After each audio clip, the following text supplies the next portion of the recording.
Shane Sparks with a Big Ten video recall. We roll it back to February of 2018, rec hall at Penn State. Big-time matchup with the Nittany Lions at Ohio State.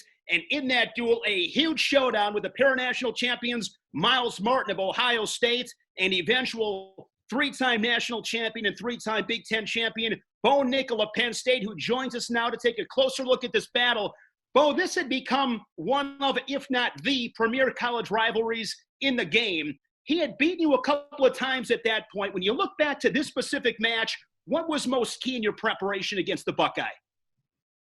I think that as far as prep, it was just, wrestling myself to my abilities the way that I know how, and just focusing on, I think, like, at the end of the day, Myles is a really good athlete. So, stick to my game plan and just being a better wrestler, not necessarily trying to be more athletic or, more powerful or explosive. If that's the case, then it's more of a toss-up of a match. But I know I could out wrestle him and be more technical. So I was just kind of trying to focus on that, making sure that I'm wrestling my pace and, controlling the ties, moving forward, that type of stuff. So that was kind of the game plan going in. Toeing that line, what is the strategy early on against Martin? He's got a fast shot from the outside. So I'm just trying to make sure that I'm not reaching. I'm keeping my arm down. I'm getting my hands on him and just kind of controlling the pace of the match. So, at this point, it was nice because this year they had started the hands to the face rule. And before, when we wrestled, he would just be smacking me in the face, like just jabbing me in the face over and over. And so I didn't have to worry about it too much. I knew I could beat him in the hand fight, and I didn't really have to see right there. You see him just pop me right in the head. That was like one of his best setups. He would just pop me in the face a couple times. But, I knew based on the rule that he couldn't do that anymore. So I had an advantage in the ties, and I was going to just look to get a hold of him, because like I said, he's an explosive guy. He's fast, he's strong. So I just wanted to get a hold of him and kind of control the ties, control the pace of the match. You see it often with you, Bo, over the years. We got a glimpse of it right there. You are comfortable in all positions. You're not afraid to go upper body. Where was that instilled, that ability to be fearless inside that circle? I think that I'm fearless there because I know that I'm prepped and ready. I'm always looking to get better and improve in every position. That's just kind of how I practice and train. I never really shy away from certain positions. And if I'm not good at a position, I put myself there and I try to figure it out and get better at that position. So that way, no matter where I'm at in a match, I'm comfortable and I'm looking to score and looking to improve. I think that a lot of guys, they get super focused on where they're good, which can be helpful, but you need to work those areas where you're uncomfortable. And I think that growing up, I just always did that, in addition to wrestling folk style, freestyle, and Greco. So, getting those three different styles and being able to kind of feel out different positions and different techniques in the three styles helped a lot. But, definitely just working on stuff that I needed to improve on, and being able to just wrestle in all positions was something that was always made important to me by my coaches. And this is where it gets interesting, a scoreless match, a phenomenal counter there for Martin. I have no idea how you dodged this bullet. From your perspective, what happens here, Bo? It was a nice counter. I think that once I got on my feet, I was just looking to reach back and get to an overhook, because if he's behind me, I'm obviously in a bad position. But to neutralize that a little bit, I needed to get to the overhook. Then once we fell to the mat, it was just a scramble. So at that point, I knew that I was looking good because I know I can beat him in the scrambles. And so once I got the overhook, I was more comfortable. But I think that, just like continue to wrestle. Like I said, never stop, never concede. I'm always just looking to score points. And so just keep wrestling, make the most of every second of it. When you look at guys that step up in the most critical of moments, of course, Bo, you come to mind. In that scramble right there, when he got behind you, it appeared like you maybe stopped for maybe a split second just to kind of gather your thoughts and that poise. Describe that. Yeah, I think that, he had a nice reattack. It surprised me a little bit because it was pretty fast. He kind of used his leg in an odd way to hook my leg and then moved up to my body. But I think that, I just remained calm. You don't need to, I think a lot of people, they freeze.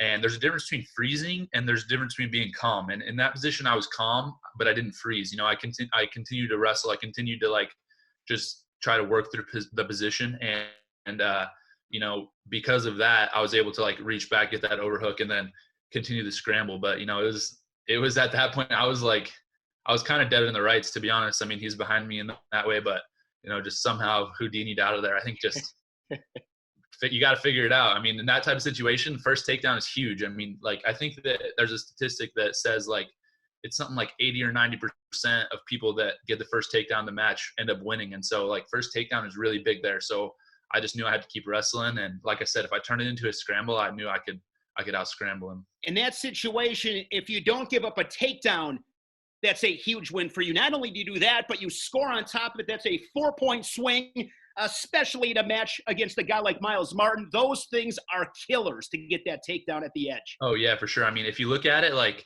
once I got the leg, I was good. And we kind of were continuing to scramble, but I was honestly like pretty confident right there.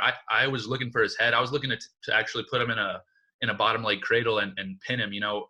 Unfortunately, he kind of scooted out of bounds and was trying to get out of bounds there. But like, if you can see, I was reaching for the head. I felt good. Like I honestly, at that point, I was like, if he stays here for too long, I'm going to pull him in bounds and stick him. So it was a good job on him for trying to get out of bounds there. You see Coach Ryan's a little upset with the call. I don't really know why. It was definitely a takedown, but they ended up awarding me the takedown, which I think was the right call. And then at that point, I was like, all right, sweet. Like I didn't expect that. So it was good.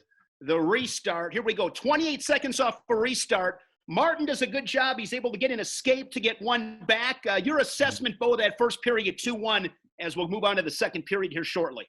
Yeah, I think it would have been ideal to ride him out here, but he's an athletic, strong guy, and he just had a 5-minute break. So he was able to get out. But just continuing to wrestle here, continuing to look to score points. Yeah, I think that ideally I would have rode him out there, racked up about 30 seconds of ride time and finished the period 2-0, but he did a good job getting away. I think that that restart, it's hard to hold the guy down, when they get a big break, they can kind of explode. They know they don't have that much time left. So 2-1 first period is a good. I always tried to end the period at least up by like 2 or 3 points. So up by 1 point was okay, especially against a tough opponent like that. But because I know I'm going to turn it on in the second and third and start to build my lead at this point. When you would go on bottom, Bo, you were so dangerous. We'd often say Bo Nickal on bottom, highly combustible material, handled with extreme care because you talked about it before. You were always looking to put a guy in his back. And so much respect was given you because of that. We're going to see it here shortly. Where did you get that aspect of your game? Well, I think that it just started off like my redshirt year with just strategy, getting on bottom, and it's just about getting to your feet, staying on your feet, and like then you kind of you learn like different ways to like see I'm blocking the knees there. You learn different ways to stay on your feet, and then if the guy pretty much either has to let you go or he's gonna get called for stalling, and so that's kind of my strategy there. And like at the beginning, I'm kind of looking for different ways, like is this guy gonna throw a leg in, or like different ways to kind of look to reverse the guy, but most of the time they just let you go. So like I didn't really ever have anybody like try to ride me hard throughout college because I just had like that good strategy, and it's just that's kind of my redshirt year, figuring out that's what worked for me. He's got a nice shot, low single there, and this is kind of where I want to be. I want him on my leg. I don't want him to be able to blast me to my butt, but like if I get on if he gets on my leg like this and I can create a scramble, like I know I'm gonna win it. Like right here, I'm looking to pass the leg, continue to scramble. Like I'm super comfortable in this position, and I know he's like spazzing, like flexed out, like he doesn't really know, like he's not comfortable here, and so I know that he's just wasting energy, and like then I almost hit him in the old Winn-Dixie, get him to his back, but yeah, I can feel him like tense, super tense here, and I'm just like relaxed, calm, comfortable, like that's right where I want to be. He's kind of just holding on for dear life. So we've seen up to this point a couple attacks by Martin, and now you're neutral, just 42 seconds. You're going to attack here pretty quick with a high crotch. What do you see? Yep. Yeah, I know, like I was saying at the end of the first period, end of the period is like perfect time to get a takedown right here. And I know that if he keeps this over tie right here, that I can get on his leg. And so he did a good job of clearing it there, but I'm just going to be consistent, get back to it, and fire off that shot. And I know that once I get on the leg, I'm going to finish. So he kind of does a good job of keeping that underhook, but I just pull it in here, and then I got to get the corner. So I just get the corner, elbow deep, try to get to that double leg. But yeah, I'm my finish percentage there is pretty high, and so I was confident in that. And then you see less than 10 seconds left in the period. That's like perfect because he doesn't even really have a chance to get an escape, and I can see him getting winded at this point. So like I was saying, let's say even if it was 4-2 at this point, like that's like a big like choosing down was huge because now I got a 5-1 lead. Like that's pretty defeating. One thing I want to make quick reference to, Bo, in this as well, rec call, packed house, suffocating environment. This was a huge showdown at the time, and you guys are down 15-12. The reality is if you don't win this match against Martin, most likely Ohio State comes in, they win, they snap your dual win streak. How much do you think about the team aspect? Oh, that was like all that I cared about. I didn't even really care about beating him. I just wanted to win for the team. I think that's kind of like how it was my whole career. I didn't really care so much about like the individual results. It was all about the team for me. And so then at 65 and 74, we had Vincenzo and Mark get some clutch wins. Mark got a takedown in the last minute to win, and I'm just like ready to rock. Like, so at this point, I'm just thinking about building my lead and trying to get some bonus points for my team. That way, like we can secure the win. And it goes without saying, I'm sure, Bo, you're looking for a turn right here in bonus points. Yeah, absolutely. He did a good job getting to his feet there, but I'm right back on the leg. He kind of tries to scramble with me, but I just keep wrestling, look for the cradle here, but he bases out, concedes the 2. I think if he would have kept wrestling there, I would have definitely locked the cradle, but, he just kind of based out, conceded. And at this point, like I knew right at the beginning that I could feel him. When I got that takedown at the end of the second, he was done. He broke. And so I just knew like I kind of like was thinking hold him down, but I was like, if he gets up, it's no big deal. I'm going to be right back on him. And that's kind of what you saw, like right back on him on the leg. Like, and here I'm up 6 points. I probably, like hindsight, I could have taken him down and let him up a few times, but it all worked out. He's not really trying to win at this point. He's just trying to survive. And so that's kind of the idea. Like you just make him never want to wrestle you again. I'm going to try to keep him flat on his belly. I'm going to just grind on him and hold him down and make sure that like he doesn't want to wrestle me again, put the hammer lock on his back and look for near fall just to like build the lead. He's doing a good job of defending, but like I said earlier, like he's kind of done at this point. He's not really trying to beat me. He's just trying to survive. And at this point, you got riding time secured. He's got a stall call against him, but with 25 seconds left here, Bo, there you go, looking for a little whip over there. But yeah, I was so close.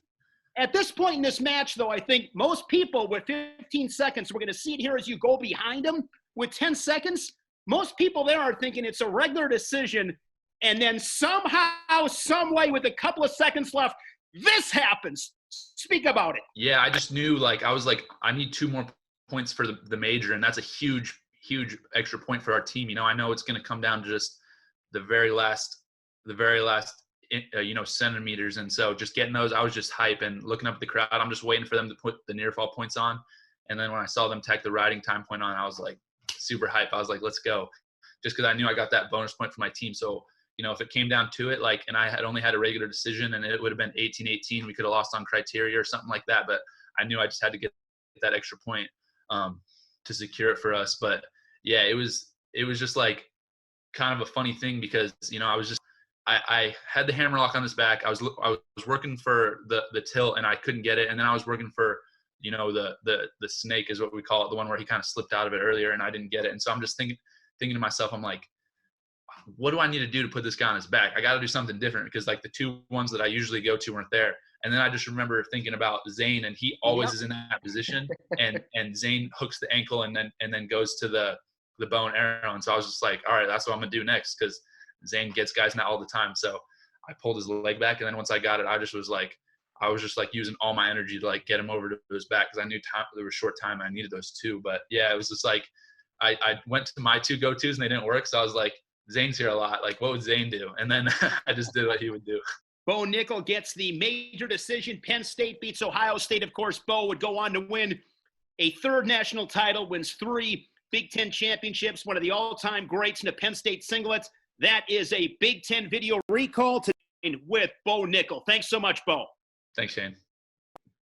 I am jacked up right now. That was freaking awesome. That was so good. That was so good.